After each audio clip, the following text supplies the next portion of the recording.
I'm still continuing. It's Tuesday. It's Tuesday? Tuesday. It's Tuesday, 9/11. We were interrupted from a phone call, but we're talking about the purpose of life. Good morning. And we're trying to figure out what we're here on this planet for. What was the goal that we were put in here? And everybody should think that to themselves as we approach Rosh Hashanah. I do have that. And we have to have. There has to be something that. And by the way, by learning Torah, what we're doing today, and we should be doing this every day. A person should not go through his life more than 12 hours in a row without learning some Torah. Why 12 hours? Because the Torah says that we should speak about Torah when you get up and when you go to sleep. So the 2 times a day. So the day is 24 hours. So we should split up that. We should learn Torah at least for a few minutes once every 12 hours. Now we can accomplish that if we daven. We've already done the minimum. 3 days shouldn't pass. 3 days should not pass what? Pass by, Well, not 3 days, 12 hours, but 3 days shouldn't pass by. 3 days shouldn't pass by without reading from the Torah.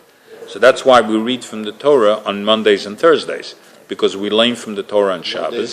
They base it to the water, because somebody doesn't drink water for 3 days, going to die. Right. Benny says that it's like water. If you don't drink water for 3 days, you can't exist. 30 days, water 3 days, Yeah. and air for like 8 minutes.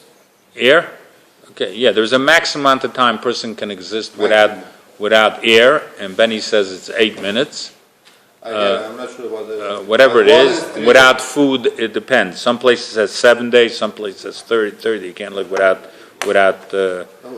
food. But the shortest amount of time, the thing that a person cannot live without, is you're saying, Benny, is air for 8 days.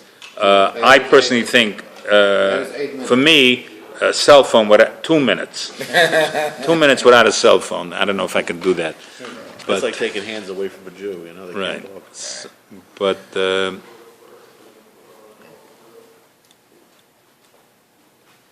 we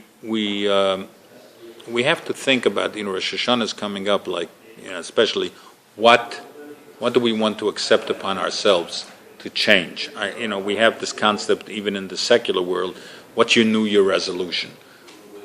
We should make our own New Year resolutions. When the ball is coming, you have to make a resolution. For example, I'm publicly going to say this. My New Year resolution is for this year, among other things, which I'm not going to say publicly, but my New Year resolution is that at least for 1 year I'm going to try not to listen to any English music. There's so many beautiful Israeli, Jewish, Hebrew songs that are inspiring, that really go right into your soul. Sometimes we daven and we hear a chazan singing, and it's so beautiful. There's so much Jewish stuff that can inspire us, and that, they say women when they're pregnant would have music on, Jewish music on, because it inspires even in the womb. No more rap this year? So I'm not rapping this year anymore, and especially all my favorite music artists have disappointed me. People like Neil Diamond, they've made Christmas albums, so I'm done with him. Neil, that's it. No more woman? No more. I'm not doing Gary Puckett, Union Gap. There's a YouTube of me. You can watch it. It's from 10 or 15 years ago, and that's my resolution. Oh my goodness! But everybody should take upon themselves to learn more Torah, give more charity. Patronize the kosher restaurants a little bit more this year. Okay. Anyway, we'll continue this tomorrow. Okay. Bye. Thank you.